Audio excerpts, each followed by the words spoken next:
नमस्कार, आप देख रहे हैं ऑन न्यूज बिहार। आपको 2025 में होने वाले विधानसभा चुनाव पर हम ले चलेंगे। उसके पीछे आने वाला जो तथ्य है उस पर हम विस्तार से परिचर्चा करेंगे। और परिचर्चा करने के पहले मैं आपको ये बता देना चाहता हूँ कि बिहार में जो उपचुनाव हो रहे हैं और उपचुनाव में जो 4 सीटों पर जो चुनाव हो रहा है, ये चुनाव 2025 में एक नया आयाम स्थापित करेगा। क्यों करेगा, कैसे करेगा, तो तमाम मुद्दों पर आपको बारी बारी से रूबरू कराएंगे और जानने का प्रयास करेंगे 2025 में कौन होगा बिहार का नेता।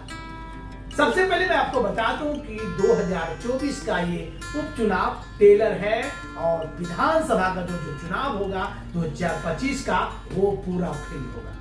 लेकिन फिल्म और टेलर के पीछे बहुत बड़ी राजनीति हो रही है। और राजनीति की बात की जाए तो राजनीति में एक नया चिराग आएंगे 2025 में, जिसको आशा कहते हैं।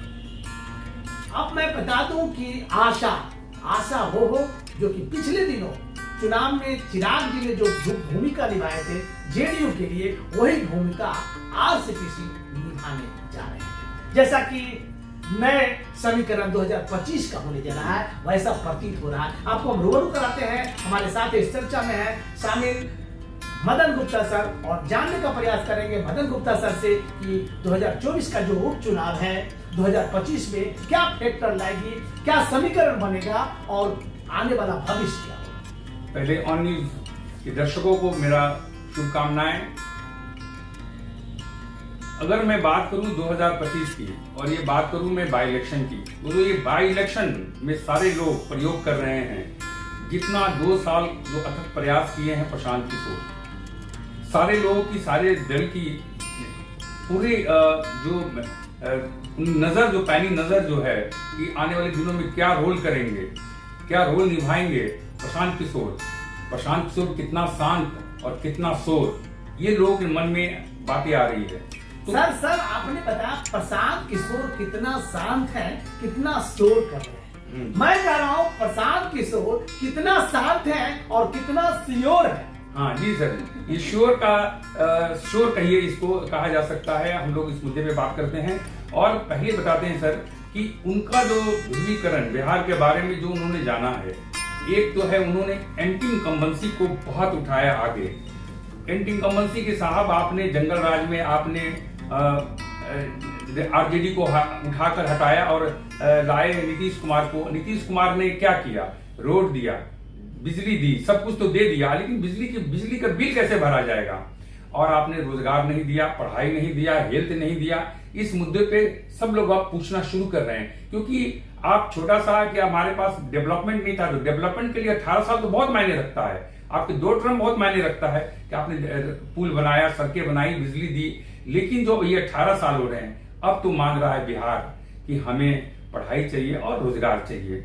उस मुद्दे पे देखते हैं तो उन्होंने अपनी उन्होंने जो एक दिशा तय की है, जातिगत दिशा जो तय की है, उनका ये मानना है कि उन्होंने जो फोकस किया है, आप देखेंगे कि 5200 गांव में अगर वो गए हैं पूरे बिहार में, जो 2 साल से घूम रहे हैं, उसमें ज्यादातर 4500 गांव मुस्लिम बाहुल क्षेत्र में गए हैं, वहां की स्थितियों को समझे हैं और वो कहते क्या है। उन्होंने एक नया नारा दिया है कि भाई तुमको लालू प्रसाद ने क्या किया, लालू प्रसाद तुमको नेता है, वो तुम्हारे बच्चों के लिए क्या किया, वो अपने बच्चों के लिए सब कर रहे हैं, वो 9वीं पास के लिए कर रहे हैं। तुमने क्या अपने बच्चों के नाम पर कभी वोट दिया? सर मैं यहाँ रोकना चाहूंगा। आपने कहा कि प्रशांत किशोर जी 4500 मुस्लिम संवर्ग के गांव में गए, तो ऐसा नहीं प्रतीत हो रहा है कि प्रशांत किशोर जी कहीं ना कहीं ओवैसी का दूसरा रूप तो नहीं है? नहीं, 100% ओवैसी के जगह तो नहीं ले रहे हैं जी।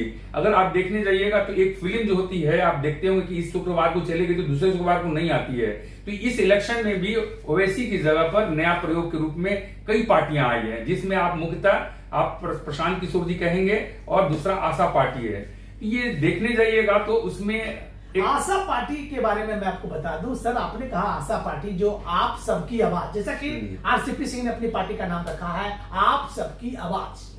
तो आरसीपी सिंह जी अपने संवर्ग, जिस संवर्ग से आते हैं, जिस समुदाय से आते हैं, वो अपने वोट को कन्वर्ट कराने में कितना सफल हो पाएंगे ये तो समय बताएगा, 2025 में बताएगा। लेकिन फिर वक्त उपचुनाव में प्रशांत किशोर जी का जो प्रयोग चल रहा है उस प्रयोग में कहां तक कितना ठहर पाएंगे ये देखिए, अगर देखा जाए कि प्रशांत किशोर का जो फोकस होगा वो मेनली कांग्रेस और जदयू के को समाप्त करने के पीछे मेन फोकस रहेगा, क्योंकि एंटी इनकम्बेंसी इन दोनों पे काम करेगी।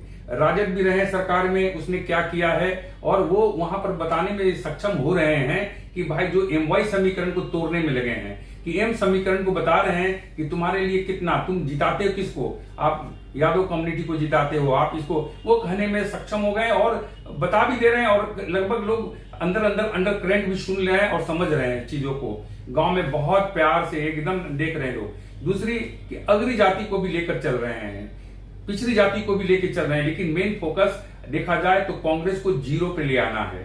उसकी सारी सीटों को समाप्त करेंगे। जो पहले आपने पश्चिम बंगाल में देखा होगा, जो 70 सीट थी वहां पर टोटल का टोटल सीट कन्वर्ट हो गया था बीजेपी में। सेम यहां पर कहानी होने जा रही है कि जो कांग्रेस का जितना भी सीट है टोटल का टोटल सीट कन्वर्ट होगा। और मैं बता दूं कि पिछली बार जिस तरह से चिराग मॉडल ने 115 से 43 पर जदयू को लाया था, इस बार चूंकि चिराग इंडिया का हिस्सा है, या हो सकता है कि भविष्य में हिस्सा ना हो, खुलकर वो इलेक्शन भी लड़ें, क्योंकि उनको अपनी सीट बचानी है। अगर नहीं साथ रह के भी लड़ते हैं तो यहां पर चिराग मॉडल काम नहीं करेगा। चिराग मॉडल का टोटल डॉक्यूमेंट कहिए कि जो लोग लड़े हैं वो सारे आशा पार्टी के टिकट पे लड़ेंगे और वही भूमिका निभाएंगे जो चिराग ने निभाया। क्योंकि अभी चिराग अपना पिछली बार का जो रोल था वो हराने के पीछे में था, इस बार का रोल अपने आप को सरकार में सत्ता में आने का रहेगा। इसमें 2 मजबूत धरा जो है वो प्रशांत किशोर और चिराग पासवान, ये बहुत मजबूत बनकर निकलेंगे। और जैसा अभी आंकलन प्रशांत किशोर कुछ सूत्रों से पता चला है कि उन लोगों का जो एक्टिविटीज है, जो स्ट्रेटेजी है, उस स्ट्रेटेजी में जो 43 जदयू की सीट है उसको 13 पर कन्वर्ट कर दें और 30 सीट का फायदा हम उठा लें प्रशांत किशोर।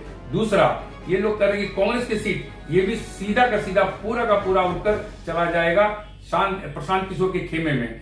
तीसरा, जो सबसे अहम जो है कि जो राजद का सीट कितना घटेगा, जो आंकलन बता रही है, जो एंटी इनकम्बेंसी बता रही है, वो घटकर 80 से सीधा 43 पर आएगा।